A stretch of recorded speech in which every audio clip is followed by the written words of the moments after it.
Здравствуйте, уважаемые друзья! Не забывайте делиться своим мнением в комментариях, а также подписаться и поставить лайк.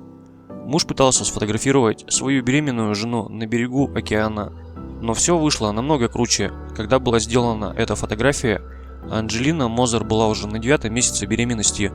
Казалось, получится обычная фотография беременной жены. Как бы то ни было, ее муж Дэйв заметил сзади нечто странное.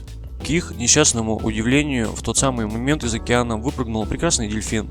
Анджелина и Дэйв были безумно счастливы, что дельфин появился в самый нужный момент. Безусловно, дельфины самые дружелюбные животные. А что об этом думаете вы? Пишите в комментариях. А обязательно делитесь этой записью с родными и близкими. До встречи в новом видео.